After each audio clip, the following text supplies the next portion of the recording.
얼마 전에 세계적인 투자은행 골드만삭스가 이외에서 좀 위험하다는 식의 그런 보고서를 냈거든요. 네, 목표가도 꽤 낮게 잡았죠. 맞아요. 오히려 보고서가 제시한 목표가보다 훨씬 높은 곳에서 순간적으로 그날은 6% 하락했지만 다음 이거래 일 동안 하락한 만큼 다시 상승하며 아주 굳건히 버티고 있어요. 정말 이상한 상황이죠. 이게 대체 무슨 상황일까요? 오늘의 목표는 이 기묘한 평온함이 그냥 단순한 시장의 변덕인지 아니면 물밑에서 벌어지는 어떤 거대한 자본의 치밀한 전략인지 그 실마리를 찾아보는 겁니다. 네, 표면적으로만 보면 정말 모순적인 상황이거든요. 투자 시장의 상식대로라면 골드만삭스급의 기관이 부정적인 의견을 내면 즉각적인 매도세가 나타나야 정상이란 말이죠. 당연하죠. 그런데 조비의 경우는 그 상식이 지금 통하지 않고 있어요. 보고서가 가리키는 방향이랑 실제 돈이 움직이는 방향이 완전히 다른 거죠. 바로 그 지점이네요. 네, 오늘 저희는 바로 이 간극에 집중해 보려고 합니다. 이 온도 차이가 조비라는 회사의 진짜 가치에 대해 뭘 말해주고 있는지, 그리고 이게 혹시 과거 금융시장에서 놀라울 만큼 비슷하게 반복됐던 어떤 특정 패턴과 연결되는 건 아닌지 좀 깊이 들여다볼 필요가 있습니다. 좋습니다. 그럼 우선 그 논란의 시작이 된 골드만삭스 보고서부터 한번 제대로 뜯어보죠. 이게 그냥 미래가 불확실하다 이런 수준의 막연한 비판이 아니더라고요. 맞습니다. 아주 구체적이었어요. 자료를 보니까 예를 들면 기체 무게가 예상보다 무거워서 효율성이 떨어질 수 있다. 네, 그런 지적이 있었죠. 또 나중에 상용화되면 조종사들 임금 부담이 만만치 않을 거다. 그리고 가장 큰 산인 FAA 인증 과정이 생각보다 훨씬 험난할 거다. 이런 꽤 날카로운 내용들이었어요. 목표 주가도 딱 $10로 제시했고요. 그렇죠. 그걸 받아보는 개인 투자자 입장에서는 뭔가 심각한 문제가 있나 보다 하고 덜컥 겁을 먹을 만도 하죠. 그럼요. 네, 하나하나 뜯어보면 다 일리 있는 지적처럼 보입니다. 보고서의 목적 자체가 원래 투자자들에게 경계심을 심어주는 거니까요. 그렇죠. 불안하게 만드는. 네, 이런 구체적인 근거를 들이대면 설득력이 높아지죠. 우리가 이렇게 분석해 보니까 당신들이 생각하는 것만큼 장밋빛 미래는 아닐 수 있다. 그러니까 조심해라. 이런 메시지를 시장에 딱 던지는 겁니다. 보통은 먹히죠. 이런 보고서가 나오면 주가가 급락하면서 보고서가 제시한 $10 근처로 수렴하거나 적어도 시장에 엄청난 매도 압력을 가하는 게 일반적인 시나리오입니다. 그런데 현실은 정반대였죠. 네, 완전히요. 보고서가 나온 이후에도 조비의 주가는 $12에서 $14 사이의 박스권을 아주 단단하게 지키고 있습니다. 심지어 시장 전체가 막 흔들리는 날에도 이 가격대는 거의 깨지지가 않았어요. 그게 정말 신기한 지점이죠. 목표가인 $10는커녕 $12 밑으로 내려갈 생각을 안 하는 거예요. 아니 이게 어떻게 가능한 건가요? 시장이 골드만삭스의 경고를 그냥 무시하고 있는 걸까요? 바로 그 지점이 오늘 이야기의 핵심입니다. 무시한다는 표현보다는 받아들이지 않는다는 게 더 정확할 것 같아요. 받아들이지 않는다? 네. 시장의 수많은 참여자들이 지금 돈으로 보여주고 있는 거죠. 우리는 골드만삭스의 의견에 동의하지 않는다고요. 행동으로 보여주는 거군요. 맞습니다. 만약 대다수가 그 보고서 내용에 공감했다면 벌써 투매가 일어나고도 남았을 겁니다. 그런데 오히려 $12라는 가격대를 거의 철벽처럼 방어하면서 그 위에서 안정적으로 움직인다. 이건 보고서의 의도와 실제 시장의 수급 사이에 보이지 않는 거대한 힘의 충돌이 있다는 뜻이거든요. 힘의 충돌. 네, 여기서부터 우리는 이런 질문을 던져볼 수밖에 없는 거죠. 이 움직임이 과연 자연스러운 걸까? 혹시 누군가 의도적으로 이 가격을 지키고 있는 건 아닐까? 의도된 움직임이라 듣기만 해도 흥미롭네요. 이런 기묘한 상황을 보고 있으니까 저는 딱 2년 전 일이 떠오르더라고요. 그 사건 말씀이시죠? 네, 자료에서도 핵심 사례로 다루고 있는데 바로 2022년에 모건 스탠리가 반도체에 겨울이 온다고 선언했던 그 사건이요. 네. 그때 시장 분위기 기억나세요? 정말 살얼음판이었잖아요. 물론입니다. 금융시장 전체에 엄청난 충격을 줬던 사건이죠. 2022년에 모건 스탠리는 반도체 겨울, 그러니까 세미컨덕터 윈터라는 아주 극단적이고 비관적인 전망을 내놨습니다. 단어 선택부터가 무서웠어요. 네, 스마트폰, PC 수요가 완전히 무너지고 있고 기업들의 재고는 창고에 가득 쌓여서 곧 반도체 산업 전체가 혹독한 침체에 빠질 거다 이런 내용이었어요.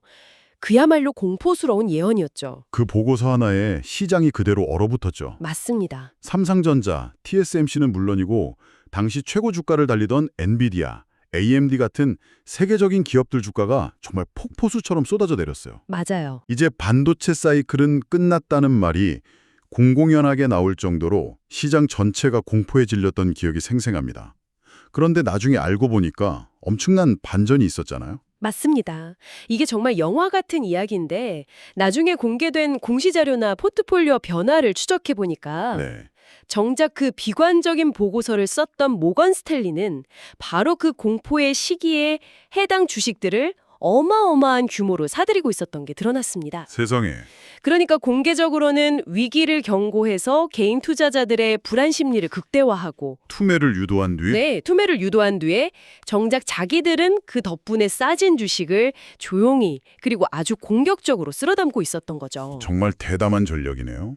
여론전을 통해서 인위적으로 가격을 떨어뜨린 다음에 본인들은 그 기회를 매집의 발판으로 삼았다. 그렇죠. 그리고 정확히 1년 뒤 2023년부터 챗GPT가 촉발한 AI 붐이 터지면서 그때 헐값에 사들였던 엔비디아 같은 주식들로 천문학적인 수익을 올렸고요. 이게 바로 전형적인 기관 투자자들의 매집 전략 패턴이라고 볼 수 있습니다. 패턴이 있다. 네, 이걸 한번 정리해보면 하나의 각본처럼 움직여요. 첫째, 권위 있는 기관의 부정적 보고서 발표로 하락의 명분을 만듭니다. 명분을 만들고. 둘째, 언론을 통해 이걸 확산시키면서 시장 전체의 공포 분위기를 조성하죠. 네. 셋째, 공포에 질린 개인들이 던지는 물량을 받아내면서 원하는 가격대에서 저가 매집을 진행합니다. 그리고 마지막으로 이미 예정되어 있던 대형 호재가 현실화되면 주가는 폭등하고 막대한 차익을 실현하는 거죠. 와, 정말 하나의 공식 같네요. 이 4단계 구조를 지금 조비의 상환에 그대로 한번 대입해보면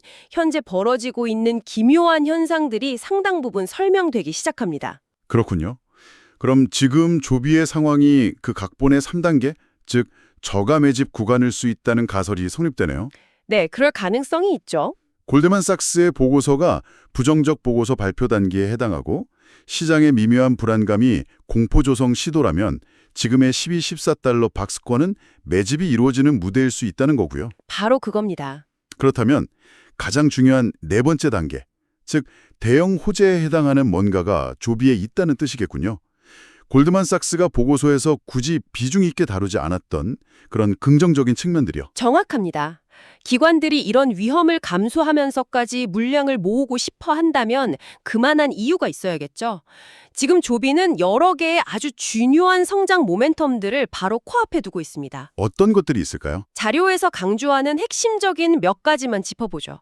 첫째, 상용화를 위한 가장 큰 관문인 FAA, 즉 미 연방항공청의 인증 절차입니다. 아, FAI 인증 가장 중요하죠. 네, 이게 총 4단계로 이루어지는데 이미 3단계까지 완료하고 마지막 단계만 남겨두고 있어요. 와, 거의 다 왔네요. 비유하자면 42.195km 마라톤에서 한 35km 지점을 통과한 거나 마찬가지입니다. 아, 거의 막판 스포트만 남은 거군요. 네, 가장 힘들고 불확실한 구간을 거의 다 넘어섰다는 아주 강력한 신호죠. 상용화가 정말 가시권에 들어왔다는 이야기네요. 또 어떤 것들이 있나요? 둘째는 파트너사인 토요타의 역할입니다. 2024년 10월부터 토요타의 생산 라인이 본격적으로 가동을 시작합니다. 토요타요? 자동차 회사 토요타? 네, 이게 왜 중요하냐면 왜 하필 토요타일까요? 단순히 돈 때문이 아닙니다. 토요타는 대량 생산의 신이라고 불리잖아요. 아, 그렇죠. 토요타 생산 방식. 맞습니다. 수십만 대의 자동차를 거의 오차 없이 찍어내는 그들만의 생산 노하우, 그 토요타 생산 방식을 항공기 제작에 접목시킨다는 건 이 산업의 게임 체인저가 될 수 있는 엄청난 무기입니다. 아, 시제품 몇 개 만드는 수준이 아니라 그렇죠. 그걸 넘어서 안정적인 품질의 기체를 수백, 수천 대 양산할 수 있는 능력을 갖추게 된다는 의미니까요. 듣고 보니 그러네요. 아무리 기술이 좋아도 그걸 싸고 안정적으로 대량 생산하지 못하면 소용이 없으니까요. 바로 그겁니다. 글로벌 시장 확장 소식도 있죠. 중동 쪽에서 관심이 많다고 들었는데요. 네, 그게 세 번째 모멘텀입니다.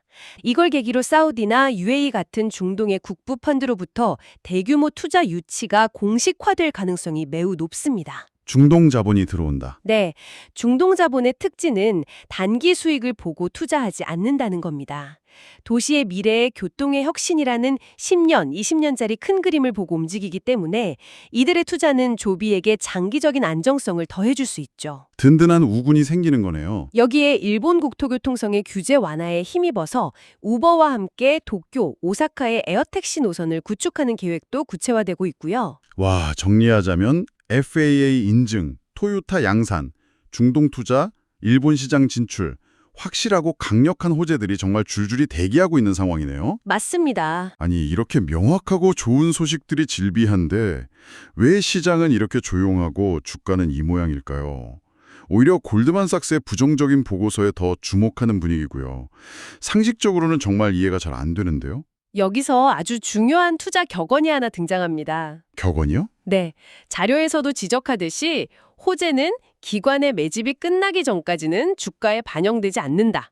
아, 즉, 큰손들이 자신들이 원하는 만큼의 물량을 자신들이 원하는 가격에 확보하기 전까지는 의도적으로 이런 좋은 소식들의 가치를 주가에 반영시키지 않는다는 겁니다. 오히려 덮어두는 거군요. 그렇죠. 오히려 악재를 부각시켜서 가격을 억누르죠. 지금은 바로 그 호재 무반영 기간의 가능성이 아주 높습니다. 이 지루한 매집 기간이 끝나고 나면 우리가 방금 이야기했던 이 엄청난 소식들이 비로소 제 가치를 인정받으면서 가격에 폭발적으로 영향을 미치기 시작할 겁니다. 정말 치밀한 수싸움이 벌어지고 있는 거네요. 다시 주가 이야기로 돌아와서 이 12달러에서 14달러라는 가격대가 갖는 의미를 좀 더 깊게 파헤쳐보죠. 단순히 주가가 버티는 수준이 아니라 이 박스권 안에서 보이는 몇 가지 뚜렷한 특징들이 있다고 자료는 분석합니다. 네, 맞습니다. 거래량은 점점 줄어들고 웬만한 외부 뉴스에는 거의 반응하지 않는다고요. 네, 이 박스권은 단순한 지지선이 아니라 일종의 관리되고 있는 통제구역이라고 해석할 수 있습니다. 통제구역이요? 네, 현재 시장 참여자들이 실질적으로 평가하는 조비의 가치이자 동시에 기관이 물량을 모으는 매집 가격대라는 거죠. 이 구간은 마치 보이지 않는 벽이 있는 것 같아요. 12달러 밑으로 주가가 내려가려고 하면 기다렸다는 듯이 매수세가 들어와서 물량을 받아내고 아, 못 내려가게. 네. 그리고 14달러 위로 올라가려고 하면 다시 매도 압력이 나타나서 가격 상승을 막습니다. 또 못 올라가게. 그렇죠. 이런 인위적인 움직임 속에서 거래량은 점점 말라가죠. 이건 자연스러운 시장의 모습이 절대 아닙니다. 누군가가 이 가격대에서 나오는 물량을 꾸준히 그리고 아주 조용히 흡수하고 있다는 강력한 시그널로 볼 수 있습니다. 개인 투자자 입장에서는 정말 답답하고 지루한 구간이겠네요. 오르지도 않고 내리지도 않으니 희망도 절망도 없는 상태랄까요? 그렇죠. 어쩌면 이게 바로 그들의 의도일 수도 있겠군요. 투자자들을 지쳐서 나가 떨어지게 만드는. 그럴 가능성이 충분히 있죠. 이런 지루한 횡보장이 계속되면 대부분의 개인 투자자들은 인내심을 잃고 다른 종목으로 떠나기 마련이니까요. 그렇죠. 기회비용이라는 게 있으니까. 네, 바로 그때 나오는 물량들을 조용히 받아내는 겁니다. 결국 볼드만삭스가 제시한 목표가 10달러와 실제 시장의 돈이 지켜내고 있는 12달러에서 14달러, 이 2달러에서 4달러 사이의 간극이야말로 의도된 눌림의 가장 핵심적인 증거이자 현재 이 게임의 모든 것을 말해주는 단서라고 할 수 있습니다. 자, 그럼 이 모든 분석을 종합해보면 이런 결론에 다다를 수 있겠네요. 지금 조비를 둘러싼 기묘한 현상은 회사의 내재적인 문제나 위험 신호라기보다는 여러 대형 호재들을 바로 앞에 둔 시점에서 기관 투자자들이 2022년 반도체 시장에서 보여줬던 것과 아주 유사한 패턴으로 주가를 의도적으로 누르며 물량을 확보하고 있을 가능성이 높다. 네, 그 가설이 현재 상황을 가장 설득력 있게 설명해 주는 것 같습니다. 인위적으로 조성된 불안감 속에서 소리 없는 매집이 이루어지고 있을 가능성이 높은 거죠. 그렇다면 궁금한 건 이거네요. 이 매집이 과연 언제 끝날 것인가? 그 신호는 아마도 우리가 앞서 언급했던 더 이상 숨길 수 없는 구체적인 뉴스들이 될 겁니다. 아, 더 이상 숨길 수 없는 뉴스. 네. 예를 들어 FAA 인증 절차의 마지막 단계 통과 소식이 공식적으로 발표되거나 토요타 캘리포니아 공장에서 첫 번째 양산 기체가 위용을 드러내는 모습이 공개되거나 아니면 사우디나 UAE로부터의 수조 원대의 투자 계약이 공식적으로 발표되는 순간 뭐 그런 것들이요. 그런 구체적인 뉴스가 나오는 순간이 바로 이 지루한 눌림 국면이 끝나는 신호탄이 될 수 있다는 말씀이시군요. 그렇습니다. 그런 뉴스는 더 이상 기관들이 불확실성이라는 명분으로 가격을 통제할 수 없는, 시장 전체가 인정할 수밖에 없는 명백한 팩트이기 때문입니다. 아, 팩트가 나오면 어쩔 수 없으니까. 네. 그 시점부터 주가는 지금의 억눌린 박스권을 벗어나서 회사가 가진 본래의 가치를 찾아 새로운 단계로 도약할 가능성이 높습니다. 새로운 단계라면 예를 들면요. 예를 들어 현재 12에서 14달러라는 박스권이 16에서 20달러 혹은 그 이상의 새로운 가격대에서 다음 단계의 박스권을 형성하는 그런 자연스러운 레벨업 과정이 시작될 수 있는 거죠. 오늘 이야기를 쭉 듣고 나니 단순히 한 기업의 주가 분석을 넘어서 거대 자본이 시장을 어떻게 움직이는지에 대한 하나의 공식을 엿본 것 같은 기분이 듭니다. 물론 이것은 여러 자료를 바탕으로 한 하나의 가설이자 분석입니다. 미래는 누구도 단정할 수 없으니까요. 당연하죠. 하지만 2022년 모건 스탠리의 사례와 현재 조비의 상황을 비교했을 때 부정적 리포트, 낮은 목표가, 시장 공포 유별 시도. 네. 하지만 실제 주가는 높은 지지선 유지, 그리고 수많은 호재 대기, 이 조건들이 너무나도 정확하게 일치하고 있다는 점은 결코 가볍게 넘길 수 없는 부분입니다. 정말 소름 돋게 비슷하네요. 네, 어쩌면 현재의 10에서 14달러 구간은 누군가에게는 불안하고 지루한 정체기일 수 있지만 또 다른 누군가의 관점에서는 수급의 중요한 단서를 포착하고 최적의 기회를 만들어가는 준비기일 수 있는 거죠. 오늘 분석을 통해 우리는 표면적인 뉴스 뒤에 숨겨진 또 다른 층임의 움직임을 읽어내는 법을 배운 것 같습니다. 만약 오늘 우리가 나눈 이 분석이 사실이라면 당신은 앞으로 특정 기업에 대한 나쁜 소식을 접했을 때 그 정보를 고지고대로 받아들이기 전에 혹시 이런 질문을 먼저 던져보게 되지 않을까요? 이 뉴스로 인해 가장 이득을 보는 사람은 누구일까? 라고 말이죠. 아주 핵심적인 질문이네요. 어쩌면 표면적인 정보의 파도 너머에 있는 진짜 맥락과 의도를 읽어내는 것, 그것이야말로 변동성 높은 시장에서 우리 자신을 지키는 가장 중요한 기술일지도 모르겠습니다.